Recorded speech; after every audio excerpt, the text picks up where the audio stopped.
Do you understand rich people? This is really, really critical in my mind for service businesses and so underutilized. 9 out of 10 small businesses undercharge. When was the last time you raised your prices? Sell expensive things to people who can afford them. I'm going to tell you how to make any of these make sense to you so you can apply it to your business and your life right after this.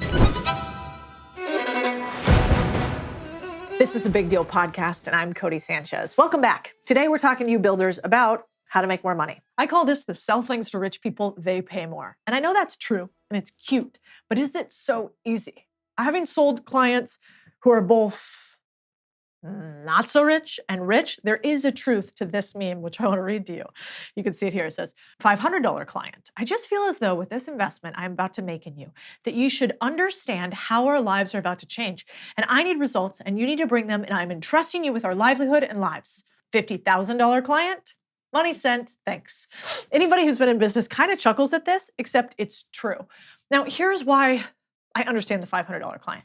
You have to remember that they need that $500 to do something for them. They actually have a visceral need. That might be what's called last dollar for them.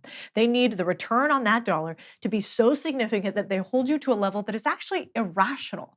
And so you don't want to just sell things to rich people because you're greedy. You want to sell things to rich people maybe even because you're not the best to begin with. In order to sell things to people who don't have a lot of money, you have to sell a huge amount of volume to be able to live. Volume is hard to get when you're not a very good operator. So rich people want you to sell them something. Remember that and use it to your advantage. There are two worlds of entrepreneurships. One world, scraps, selling cheap products to price-sensitive customers who churn the moment they find a discount. In the second world, sell fewer, better things for more money. That volume game can work. It's built some of the biggest business empires out there, Walmart, Amazon, McDonald's. 3 small issues, though. The game is brutally competitive. It requires you to be airtight in your operations and infrastructure, and even the best eventually move into higher margin products. So a different path, sell expensive things to people who can afford them. The question you need to ask yourself is, when was the last time you raised your prices? Our guess, 9 out of 10 small businesses undercharge. Why? Scary not to. If you start to realize wealthy customers want to be sold, your entire business can change.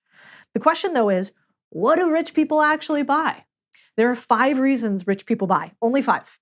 Every single reason falls into this hierarchy that I call the rich desire pyramid and teach to all of our portfolio companies. Number 1, status. Status means make me look important. It's the top of the pyramid. How do you sell it? You position your business as the best, not the cheapest. When they ask, well, can I get a discount? You say, well, you could, but you might regret buying from that guy. Why don't you just pay a pro now as opposed to regret an amateur later? You showcase expertise, exclusivity, and premium service. What are companies that do this really well? Because I always like to imitate, then I iterate, then I innovate. So you might want to imitate some of the marketing of Hermes. Limited run purses that are mostly handmade, although I hear there's some confusion about that by China right now, but let's stick with the plot, which is one person makes each item from start to finish. It's special and it's a signal. When you carry a Birkin bag, you are saying something. No one who buys a Birkin bag is trying to ask for discounts. This is a customer that actually wants to pay more for the alligator extra ridiculous thing on top. Except, is it ridiculous if they want to pay for it? In fact, I think you have to flip your brain about that. Number 2 in the pyramid is convenience. That means make my life easier. So if you think about rich people, if they have an infinite amount of money, they can buy almost anything, right? Except more time. So if you can do something that allows them to buy back their time, they will pay you for it, potentially up to a complete no cap at the top, which I really like. So how do you sell something like this? Well, you eliminate friction. That would be things like white glove service, subscriptions, concierge treatment, private jets, fast and expensive. For instance, if you go to all major airlines, but we'll use Delta as an example, Delta has really two classes of tickets, right? They have main cabin and they have first class. So you might think that the really special people go to first class. Well, actually, the really special people go to first class and then they get Delta Concierge, which is somewhere between $500 and $1,000 for somebody to get them from the front of the airport, drive them around to the back, let them load up first and privately, and it's for no different experience. No different product is sold there as far as the seat. It is literally just that it increases convenience for them. So that is what you need to think about in your business. If right now you have a landscaping service, why wouldn't you add a white glove offering to the top? What might white glove mean? It might mean, hey, one of our portfolio companies, we said, what about for new homeowners in really expensive suburban neighborhoods? What if you, as their landscaping service, said, hey, Mr. and Mrs. Homeowner, I know you're new here. We're happy to give you a landscaping quote and to do your landscaping for you. Also, we have a group of 5 other of the top tier service providers in your area. So if you need somebody for cleaning, I can make a recommendation. If you need somebody for window washing, roofing, interior design, we have a Rolodex, and I can literally do a white glove introduction for you to all of those people.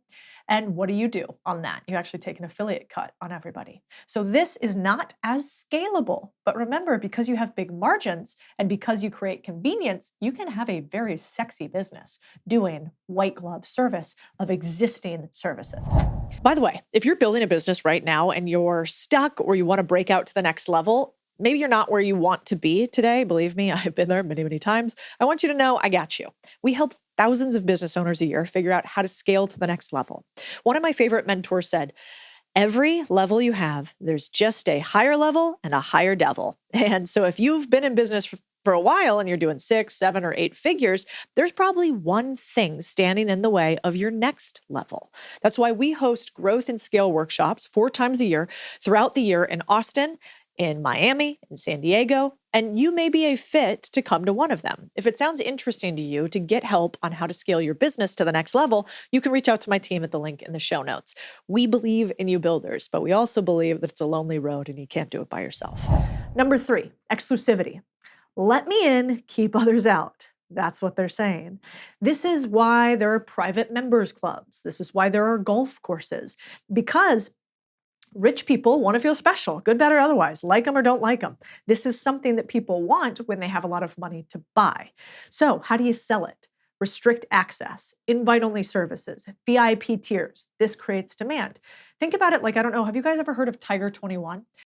Tiger 21 is a fascinating community. You have to have $20 million in net worth to be in a community that you pay $30,000 for a year, and they validate your income.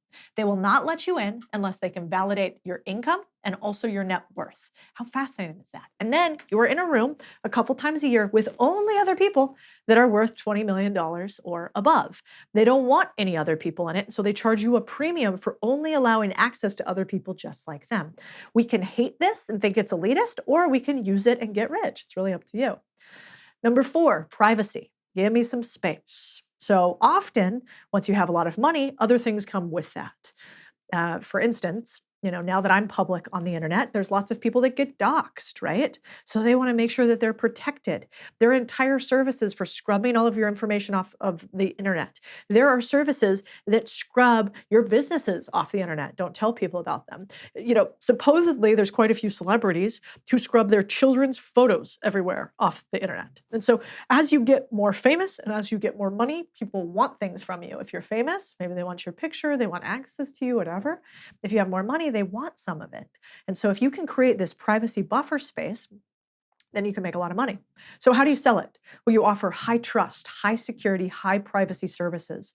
A way to do this across the board might be like, I have a cleaning company and I only clean really high-end customers' houses. So all of my cleaning ladies sign NDA policies. They make sure that they understand owner preferences. You can tell us how you want to be communicated with by our cleaners. So you can do this because you allow absolute discretion, which builds loyalty. This is really, really critical in my mind for service businesses and so underutilized. And maybe if you don't have a lot of money right now, this one doesn't make sense to you, but I'm going to tell you how to make any of these make sense to you so you can apply it to your business and your life right after this. 5, scarcity. Make it hard to get. So let's think about this for a second. Why do rich people want something to be hard for other people to get? Well, they want to feel special, right? So at a certain point, if you have all the money in the world, it's not just about other people thinking highly of you. It's about you being able to tell a story about a thing you were able to do or get or see that somebody else couldn't get. It's almost like a rich person pioneer, right? They're like, I want to be the first one to plant my flag on a foreign land. So how do you sell this? You limit availability.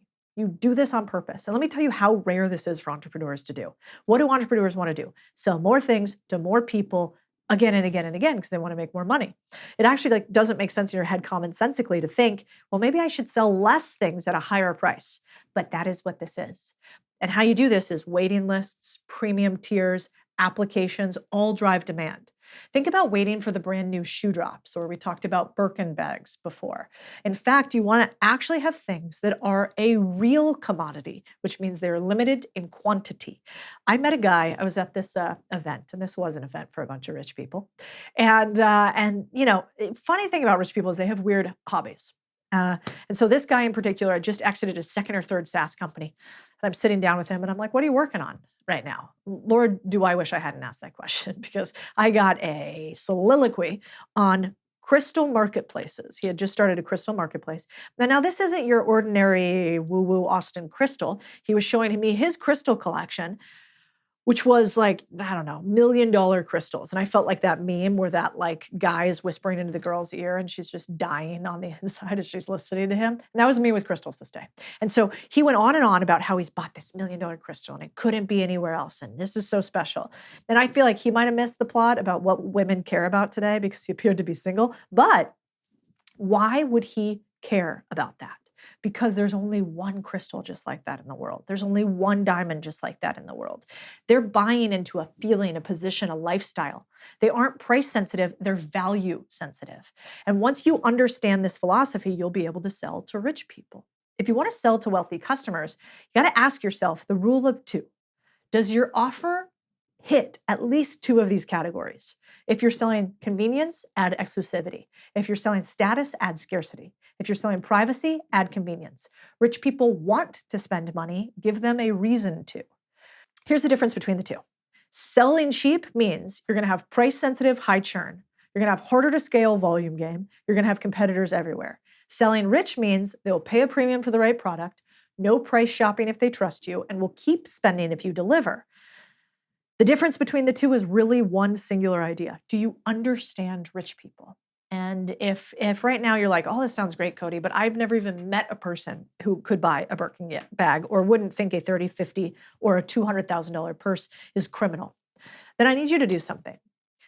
You see, what changes is when we are around other people who have money, it opens up our eyes to what is possible. And so what I'd like you to do is I would like you to go to somewhere that rich people are. If you're in LA, go to Beverly Hills. I just want you to walk around. You don't have to buy anything. You don't have to do anything. Go to a luxury shopping mall.